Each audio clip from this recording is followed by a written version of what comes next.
Thursday-gi ꯂꯩꯔꯤꯁꯦ ꯑꯍꯥꯟꯕꯗ career-ꯒꯤ ꯌꯦꯡꯉꯁꯤ, ꯃꯊꯪꯗ financial status ꯀꯃꯥꯏꯅ ꯂꯩ ꯄꯩꯁꯥ ꯅꯨꯡꯁꯥꯒꯤ ꯃꯇꯥꯡꯗꯀꯣ, ꯑꯗꯨꯒ ꯃꯊꯪꯗ ꯂꯥꯁꯇ love-ꯒꯤ ꯅꯨꯡꯁꯤ ꯅꯨꯡꯉꯣꯟꯒꯤ ꯀꯃꯥꯏꯅ ꯂꯩꯔꯤ ꯍꯥꯏꯕꯗꯤ ꯌꯦꯡꯉꯁꯤ. ꯑꯍꯥꯟꯕꯗ career-ꯒꯤ ꯂꯩꯔꯤꯁꯦ king of pentacles-ꯁꯦ ꯑꯣꯟꯅ ꯇꯩꯅꯅ ꯂꯩꯔꯦ reverse section-ꯗꯀꯣ. ꯃꯅꯨꯡ ꯍꯨꯠꯅ ꯐꯖꯅ ꯌꯦꯡꯕꯗ career-ꯒꯤ ꯍꯟꯗꯛꯀꯤ ꯊꯥ ꯁꯦꯞꯇꯦꯝꯕꯔꯁꯤꯗ ꯇꯥꯔꯤꯁꯦ Thursday-ꯁꯤꯡꯒꯤ ꯇꯧꯔꯤꯕ ꯊꯕꯛꯇꯨꯗꯒꯤ ꯅꯥꯊꯩꯔꯒ ꯆꯠꯄꯁꯦ ꯌꯥꯝꯅ ꯐꯖꯅ ꯃꯌꯦꯛ ꯁꯦꯡꯅ ꯇꯥꯏꯀꯣ. ꯍꯧꯖꯤꯛ ꯂꯩꯔꯝꯕ aim ꯑꯃ ꯍꯥꯏꯔꯁꯦ, ꯁꯤꯃ ꯇꯧꯒꯦ ꯍꯥꯏꯅ ꯈꯜꯂꯝꯕ ꯂꯩꯔꯦ ꯍꯥꯏꯔꯁꯦ, ꯁꯤꯒꯤ ꯄꯣꯠꯁꯤꯗꯒꯤ ꯊꯩꯗꯣꯛꯑꯒ ꯅꯥꯊꯩꯔꯒ ꯆꯠꯄ ꯁꯤꯅꯦꯕꯀꯣ ꯂꯩꯔꯤꯁꯦ. ꯑꯗꯨꯕꯨ ꯅꯥꯊꯩꯔ ꯆꯠꯂꯤꯁꯦ ꯑꯩꯒꯤ ꯃꯍꯩꯗꯣ ꯆꯥꯔꯝꯗꯥꯏꯗ ꯅꯥꯊꯩꯔ ꯆꯠꯄ ꯁꯤꯅꯦꯕꯀꯣ ꯂꯩꯔꯤꯁꯦ. ꯊꯋꯥꯏ ꯅꯨꯡꯉꯥꯏꯇꯕ ꯈꯣꯠꯇꯕ ꯈꯔꯗꯤ ꯊꯦꯡꯅꯔꯝꯕ ꯌꯥꯏ ꯅꯥꯊꯩꯔ ꯆꯠꯄꯒꯤ ꯃꯔꯝꯁꯤ ꯃꯌꯥꯝ ꯌꯥꯝꯈ꯭ꯔꯦꯀꯣ. ꯃꯤ ꯑꯃꯃꯝꯒꯤ ꯃꯤ ꯑꯃꯇ ꯃꯥꯟꯅꯗꯕ ꯑꯗꯨꯃꯥꯏꯅ ꯋꯥꯈꯜꯂꯣꯟꯁꯨ ꯃꯥꯟꯅꯔꯣꯏ, ꯊꯣꯛꯏꯕ ꯊꯧꯗꯣꯛ ꯍꯥꯏꯗꯤ ꯑꯩꯉꯣꯟꯗ ꯊꯣꯛꯏꯗꯣ ꯃꯉꯣꯟꯗ ꯃꯥꯟꯅꯔꯣꯏ. ꯑꯗꯨꯃꯥꯏꯅ ꯇꯧꯗꯅ ꯀꯩꯅꯣꯝꯃꯗꯤ ꯊꯣꯛꯑꯦꯕ, ꯅꯨꯡꯉꯥꯏꯇꯕ, ꯅꯨꯡꯗꯥꯡ ꯇꯨꯝꯕ ꯌꯥꯗꯕ, ꯋꯥꯈꯜ ꯌꯥꯝ ꯅꯨꯡꯉꯥꯏꯇꯕ ꯊꯧꯗꯣꯛ ꯑꯃ ꯊꯣꯛꯄꯗꯒꯤ ꯍꯧꯖꯤक ꯂꯩꯔꯤꯕ aim-ꯁꯤꯗꯒꯤ ꯅꯥꯊꯩꯔꯒ ꯆꯠꯀꯦ ꯁꯤꯅꯤꯀꯣ ꯈꯜꯂꯤꯁꯦ. ꯃꯈꯥ ꯇꯥꯅ ꯀꯩꯅꯣ ꯑꯩꯈꯣꯏꯒꯤ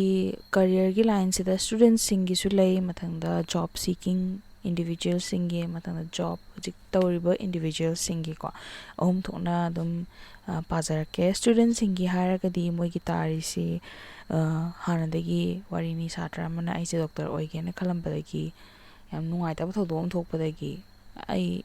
ꯇꯜꯂꯦꯗ ꯑꯩ ꯑꯣꯏꯔꯔꯣꯏ, ꯅꯠꯇ꯭ꯔꯒ ꯑꯇꯣꯞꯄ ꯑꯩꯒꯤ aim-ꯁꯦ ꯆꯦꯟꯖ ꯇꯧꯒꯗꯕ ꯍꯥꯏꯇꯥꯔꯦꯀꯣ. aim-ꯁꯦ ꯆꯦꯟꯖ ꯇꯧꯒꯗꯕ ꯊꯧꯗꯣꯛ ꯑꯃ ꯊꯣꯛꯑꯦ. ꯑꯗꯨꯗꯒꯤ ꯋꯥꯈꯜꯁꯦ ꯑꯣꯜꯂꯛꯑꯦ. ꯍꯥꯟꯅ ꯑꯣꯜꯂꯣꯏꯅ ꯈꯜꯂꯝꯕ, ꯍꯥꯟꯅ ꯑꯩ ꯁꯤꯗ ꯀꯥꯏꯅ ꯑꯗꯨꯛꯀꯤ ꯃꯇꯤꯛ ꯂꯦꯞꯆꯔꯒ ꯊꯥꯏꯅ ꯄꯤꯛꯏꯉꯩꯗꯒꯤ ꯑꯩ ꯁꯤ ꯁꯨꯝ ꯑꯣꯏꯔ ꯂꯥꯛꯀꯅꯤ ꯀꯥꯏꯅ ꯂꯦꯞꯆꯔ ꯂꯥꯛꯄꯗꯣ ꯍꯟꯗꯛ ꯈꯪꯍꯧꯗꯅ ꯁꯠ ꯂꯥꯎꯅ aim-ꯁꯦ ꯑꯣꯟꯕ ꯁꯤꯅꯦꯕꯀꯣ ꯇꯥꯔꯤꯁꯦ. ꯑꯗꯨꯒꯤ ꯃꯇꯨꯡꯗ ꯍꯧꯖꯤꯛ job ꯊꯤꯔꯤꯕ job seeking individual-ꯁꯤꯡꯒꯤ ꯃꯣꯏꯒꯤ ꯂꯩꯔꯤꯁꯤꯁꯨ ꯅꯍꯥꯟꯈꯩ job ꯑꯃꯇꯪꯗ ꯌꯥꯝꯅ ꯂꯦꯞꯆꯔꯒ ꯑꯩ ꯁꯤꯁꯦ ꯇꯧꯗꯕ ꯌꯥꯗꯕꯅꯤ, ꯑꯗꯩꯗꯤ ꯄꯨꯛꯅꯤꯡꯗ ꯃꯤ job seeking individual ꯑꯃ ꯍꯥꯏꯁꯦ ꯁꯦꯡꯅ ꯍꯥꯏꯔꯕꯗ ꯆꯍꯤꯁꯦ ꯑꯗꯨꯝ mature ꯑꯣꯏꯔꯦꯀꯣ. ꯑꯗꯨ mature ꯑꯣꯏꯔꯕ ꯆꯍꯤꯁꯤꯗ ꯑꯩ ꯁꯤꯁꯤꯃ ꯇꯧꯒꯅꯤ ꯍꯥꯏꯅ ꯂꯦꯞꯄꯤꯗꯨꯅꯗꯤ ꯃꯄꯨꯛꯅꯤꯡꯗ ꯑꯩ ꯁꯤꯁꯦ ꯉꯝꯒꯅꯤ ꯍꯥꯏꯅ ꯊꯥꯖꯕ ꯑꯃ ꯂꯩꯕꯒꯤꯅꯤꯗꯅꯀꯣ. ꯑꯗꯨ ꯅꯠꯇꯅ ꯀꯩꯁꯨ ꯃꯔꯝ ꯆꯥꯗꯅ ꯍꯦꯛꯇ ꯋꯥꯔꯤꯅꯤ ꯏꯁꯥꯒꯤ ꯍꯣꯠꯅꯖꯃꯟꯁꯦ, ꯏꯁꯥꯒꯤ ꯄꯣꯇꯦꯟꯁꯤꯌꯦꯜꯁꯦ ꯏꯁꯥꯅ ꯈꯪꯖꯩꯌꯦꯕ ꯃꯤ ꯈꯨꯗꯤꯡꯃꯛꯁꯦ. ꯑꯗꯨꯗꯨꯅ ꯐꯪꯒꯗꯕ ꯄꯣꯠ, ꯂꯥꯝꯕ ꯐꯪꯒꯗꯕ ꯄꯣꯠꯇꯨꯗꯤ ꯑꯩ ꯑꯁꯤꯁꯦ ꯄꯥꯝꯃꯦꯅ ꯑꯗꯨꯝ ꯆꯤꯟꯅ ꯊꯣꯛꯅ ꯍꯥꯏꯗꯣꯛꯀꯅꯤ. ꯑꯗꯨꯒ ꯂꯥꯝꯕ ꯐꯪꯉꯣꯏꯗꯕ ꯄꯣꯠꯇꯨꯗꯤ ꯃꯤꯅ ꯂꯥꯝꯃꯒ ꯄꯤꯔꯛꯇꯧꯁꯨ ꯅꯠꯇꯕꯅꯤꯅ ꯍꯥꯏꯗꯣꯛꯑꯣꯏ, ꯑꯗꯒꯤ ꯑꯗꯨꯗ ꯋꯥꯈꯜꯁꯨ ꯁꯥꯒꯠꯂꯣꯏꯕ. ꯑꯗꯨꯃꯥꯏꯅ ꯇꯧꯗꯅ job seeking individual-ꯁꯤꯡꯅ ꯃꯁꯥ ꯃꯁꯥꯒꯤ potential ꯈꯪꯖꯅ ꯀꯨꯏꯅ ꯃꯇꯝ ꯀꯨꯏꯔꯕ ꯑꯗꯨꯝ ꯈꯟꯖꯔ ꯂꯩꯔꯛꯄ job ꯑꯃ ꯂꯩ ꯈꯜꯂꯁꯦꯕ. ꯁꯤꯒꯤ job post-ꯁꯦ, ꯁꯤꯒꯤ job line, career line-ꯁꯦꯀꯣ, ꯁꯤꯗ ꯈꯟꯖꯔꯒ ꯂꯩꯔꯛꯄꯗꯣ ꯍꯟꯗꯛꯁꯤꯗ ꯈꯪꯍꯧꯗꯅ ꯑꯗꯨꯝ ꯑꯩ ꯁꯤꯁꯤꯗ ꯆꯦꯟꯖ ꯇꯧꯔꯒꯦ ꯀꯥꯏ ꯈꯜꯂꯛꯄꯗꯣ ꯑꯁꯨꯛ ꯀꯨꯏꯅ ꯑꯗꯨꯝ ꯍꯥꯏꯖꯔ ꯂꯩꯔꯛꯄꯗꯒꯤ ꯃꯦ ꯕꯤ ꯍꯟꯗꯛ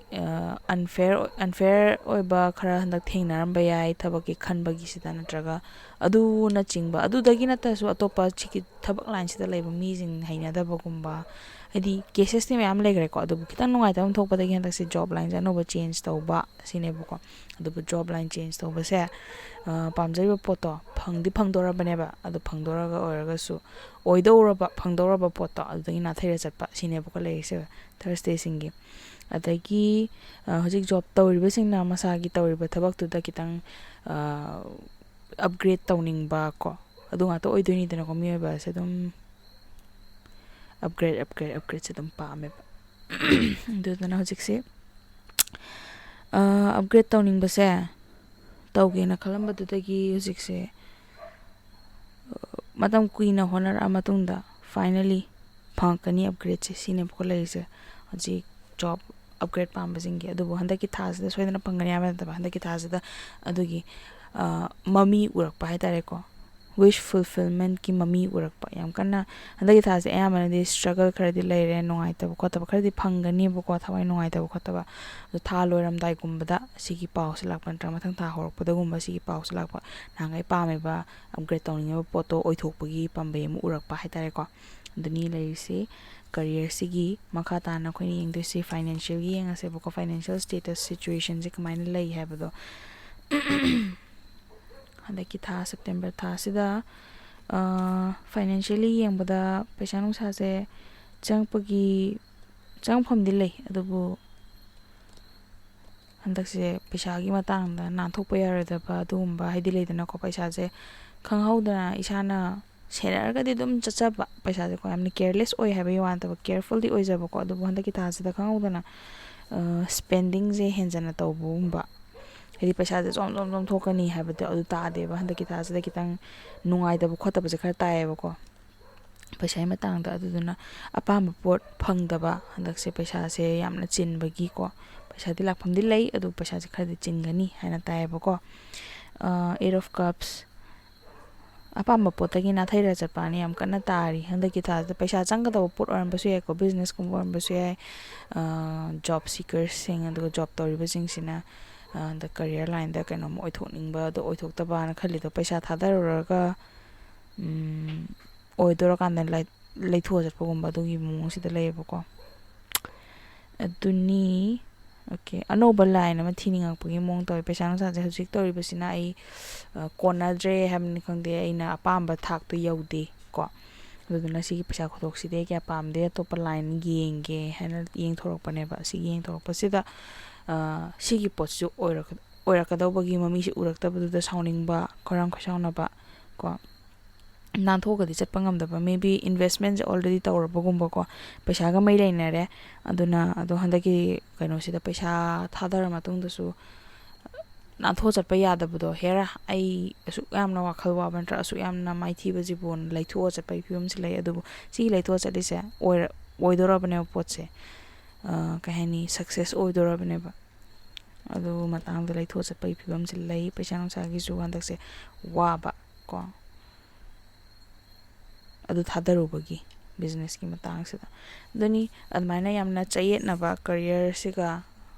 ꯕꯤꯖꯤꯅꯦꯁꯁꯤꯒ ꯑꯗꯨꯃꯥꯏꯅ ꯆꯌꯦꯠꯅꯕꯒꯤꯁꯦ ꯇꯥꯏꯌꯦꯕꯀꯣ ꯃꯈꯥ ꯇꯥꯅ ꯅꯨꯡꯁꯤꯅꯕꯒꯤꯗ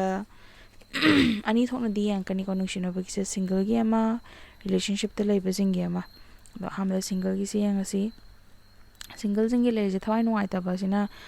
ꯈ꯭ꯋꯥꯏꯗꯒꯤ ꯃꯦꯟ ꯊꯤꯝꯁꯦ ꯑꯣꯏꯔꯦꯕꯀꯣ ꯊꯋꯥꯏ ꯅꯨꯡꯉꯥꯏꯇꯕꯁꯦ ꯀ꯭ꯋꯤꯟ ꯑꯣꯐ ꯄꯦꯟꯇꯤꯀꯜꯁ ꯇꯨ ꯑꯣꯐ ꯄꯦꯟꯇꯤꯀꯜꯁ ꯅꯨꯡꯁꯤꯕ ꯃꯤꯗꯤ ꯂꯩꯌꯦꯕ ꯁꯤꯡꯒꯜꯁꯤꯡꯁꯤꯅ ꯑꯗꯨꯕꯨ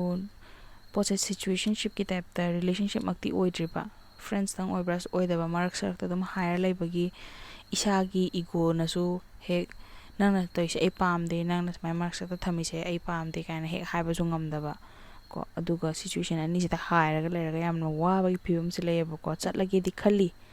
ꯑꯩ ꯁꯤꯒꯨꯝꯕ ꯍꯥꯏꯗꯤ ꯂꯩꯗꯅ ꯃꯔꯛ ꯁꯔꯛꯀꯤ ꯄꯣꯠꯁꯦ ꯄꯥꯝꯗꯦ ꯑꯩꯅ ꯃꯥ ꯐꯅ ꯅꯨꯡꯁꯤꯔꯒꯁꯨ ꯑꯩ ꯃꯔꯛ ꯁꯔꯛꯀꯤ ꯄꯣꯠꯁꯤꯗ ꯂꯩꯅꯤꯡꯗꯦ ꯍꯥꯏꯕꯗꯣ ꯂꯩꯌꯦꯕꯀꯣ ꯑꯗꯨꯕꯨ ꯆꯠꯄꯗꯤ ꯉꯝꯗꯦ ꯅꯨꯡꯁꯤꯕ ꯀꯧꯕꯅꯤꯅ ꯍꯥꯏꯗꯤ ꯊꯥꯗꯣꯛꯄ ꯉꯝꯗꯕꯒꯤ ꯃꯑꯣꯡꯁꯤꯗ ꯂꯩꯌꯦꯕꯀꯣ ꯏꯁꯥꯒꯤ ꯈꯪꯗꯦ ꯌꯥꯝꯅ ꯏꯁꯥꯅ ꯁꯤꯒꯨꯝꯕ ꯁꯤꯆꯨꯋꯦꯁꯟꯗꯁꯨ ꯌꯥꯝ ꯂꯩꯖꯅꯤꯡꯗꯕ ꯑꯗꯨꯕꯨ ꯁꯨꯝ ꯃꯥꯕꯨ ꯈꯟꯖꯃꯟꯕꯒꯤ ꯂꯩꯔꯕ ꯍꯥꯏꯕꯗꯣ ꯑꯗꯨꯒꯤ ꯃꯑꯣꯡꯁꯤꯗ ꯂꯩ ꯑꯗꯨꯅ ꯊꯋꯥꯏꯁꯦ ꯌꯥꯝ ꯅꯨꯡꯉꯥꯏꯇꯕ ꯈꯣꯠꯇꯕꯁꯤ ꯂꯩꯌꯦꯕꯀꯣ ꯁꯤꯡꯒꯜꯁꯤꯡꯒꯤ ꯃꯤ ꯑꯃꯅ ꯑꯣꯠꯄꯤꯕ ꯍꯥꯏꯇꯥꯔꯦꯅꯦ ꯋꯥꯈꯜꯗ ꯑꯣꯠꯄꯤꯕ ꯑꯗꯨꯒꯤ ꯃꯑꯣꯡꯁꯤꯗ ꯂꯩ ꯅꯥꯎ ꯑꯩꯈꯣꯏꯒꯤ ꯔꯤꯂꯦꯁꯟꯁꯤꯞꯇ ꯂꯩꯕꯁꯤꯡꯒꯤ ꯃꯣꯏꯒꯤ ꯂꯩꯔꯤꯁꯦ ꯑꯣꯀꯦ ꯌꯥꯝ ꯅꯨꯡꯁꯤ ꯆꯥꯟꯅꯅ ꯂꯩ ꯑꯃꯅ ꯑꯃꯒꯤ ꯃꯔꯝꯗ ꯌꯥꯝꯅ ꯀ꯭ꯌꯨꯔꯤꯌꯁ ꯑꯣꯏ ꯑꯗꯨꯕꯨ ꯔꯤꯂꯦꯁꯟꯁꯤꯞꯇ ꯍꯧꯖꯤꯛ ꯂꯩꯔꯤꯕ ꯐꯦꯁꯁꯦ ꯀꯣ ꯍꯧꯖꯤꯛ ꯂꯩꯔꯤꯕ ꯇꯥꯡꯀꯛꯁꯤꯗꯒꯤꯅꯦ ꯍꯧꯈꯤꯕ ꯃꯃꯥꯡꯒꯤ ꯄꯥꯁꯠꯀꯤ ꯃꯦꯃꯣꯔꯤꯁ ꯄꯥꯁꯠꯀꯤ ꯃꯣꯃꯦꯟꯠꯁꯤꯡꯁꯤꯅ ꯍꯦꯟꯅ ꯚꯦꯂ꯭ꯌꯨ ꯂꯩꯔꯛꯄꯩ ꯃꯑꯣꯡ ꯇꯧꯕꯗꯣ ꯔꯤꯂꯦꯁꯟꯁꯤꯞ ꯑꯃꯗ ꯁꯨꯝ ꯂꯩꯔꯛꯄ ꯀꯥꯟꯗ ꯍꯅꯤꯃꯨꯟ ꯐꯦꯁ ꯂꯩꯔꯦ ꯍꯥꯏꯗꯤ ꯌꯥꯝ ꯊꯤꯅ ꯅꯨꯡꯉꯥꯏꯕ ꯐꯦꯁ ꯀꯣ ꯑꯗꯨꯒꯤ ꯃꯇꯨꯡꯗ ꯑꯃꯅ ꯑꯃ ꯇꯁꯦꯡꯅ ꯔꯤꯌꯦꯜ ꯈꯪꯅꯔꯛꯄꯒꯤ ꯃꯑꯣꯡꯁꯤꯃ ꯂꯩ ꯑꯗꯨꯒꯤ ꯃꯇꯨꯡꯗ ꯍꯦꯟꯅ ꯅꯨꯡꯁꯤꯔꯛꯄ ꯑꯃ ꯅꯠꯇ꯭ꯔꯒ ꯍꯥꯟꯅꯒꯤ ꯂꯩꯔꯝꯕ ꯐꯤꯕꯝꯗꯨꯅ ꯍꯦꯟꯅ ꯅꯨꯡꯉꯥꯏꯕꯅꯤ ꯍꯥꯟꯅꯒꯤ ꯍꯅꯤꯃꯨꯟ ꯐꯦꯁꯇꯨꯅ ꯍꯦꯟꯅ ꯅꯨꯡꯉꯥꯏꯕꯅꯤ ꯀꯥꯏꯅ ꯃꯤꯁ ꯇꯧꯔꯛꯄ ꯐꯦꯁ ꯑꯅꯤ ꯂꯩꯀꯣ ꯑꯗꯨꯗ ꯍꯧꯖꯤꯛꯁꯦ ꯍꯥꯟꯅꯒꯤꯗꯨꯅ ꯍꯦꯟꯅ ꯅꯨꯡꯉꯥꯏ ꯍꯥꯟꯅꯒꯤ ꯃꯑꯣꯡꯗ ꯍꯥꯏꯗꯤ ꯃꯥꯁꯦ ꯆꯦꯟꯖ ꯇꯧꯔꯕ ꯃꯥꯜꯂꯤ ꯀꯥꯏ ꯈꯟꯕꯗꯣ ꯑꯗꯣ ꯇꯁꯦꯡꯕꯩꯗꯤ ꯆꯦꯟꯖ ꯇꯧꯔꯕ ꯅꯠꯇꯦꯕꯀꯣ ꯏꯠꯁ ꯖꯁ ꯗꯦꯠ ꯁꯨꯝ ꯋꯥꯈꯜꯂꯣꯟ ꯈꯤꯇꯪ ꯆꯥꯅꯔꯛꯇꯕꯒꯤꯅꯦꯕ ꯑꯗꯨꯅ ꯁꯥꯏꯠ ꯑꯅꯤꯃꯛꯇꯒꯤ ꯑꯣꯏꯔꯝꯕꯁꯦ ꯑꯗꯨꯕꯨ ꯃꯦꯟꯂꯤ ꯊꯔꯁꯗꯦꯁꯤꯡꯒꯤ ꯁꯥꯏꯠꯇꯒꯤ ꯊꯔꯁꯗꯦꯁꯤꯡꯅ ꯈꯜꯂꯤꯁꯦ ꯍꯣꯏ ꯑꯩ ꯃꯥ ꯅꯨꯡꯁꯤ ꯑꯗꯨꯅ ꯂꯩꯁꯨ ꯂꯩꯔꯤꯁꯤꯅꯤ ꯑꯗꯣ ꯅꯨꯡꯉꯥꯏꯇꯕꯁꯤꯡꯁꯦ ꯍꯥꯏꯗꯣꯛꯇꯦꯕꯀꯣ ꯑꯗꯨꯝ ꯐꯥꯎꯔꯤꯕ ꯅꯨꯡꯉꯥꯏꯇꯕꯁꯤꯡꯗꯣ ꯑꯗꯨꯝ ꯂꯧꯁꯜꯂꯒ ꯊꯝꯒꯦꯅꯁꯨ ꯈꯜꯂꯤ ꯑꯗꯨꯒ 6 of Cups ꯄꯥꯁꯠ ꯌꯥꯝꯅ ꯔꯦꯃꯤꯅꯤꯁ ꯇꯧꯕ ꯌꯥꯝꯅ ꯃꯤꯁ ꯇꯧꯕꯀꯣ ꯄꯥꯁꯠꯀꯤ ꯅꯨꯡꯁꯤꯅꯕꯗ ꯑꯦꯅꯤ ꯂꯥꯏꯐꯇ ꯄꯥꯁꯇ ꯍꯤꯡꯕ ꯃꯤꯁꯤꯡꯁꯦ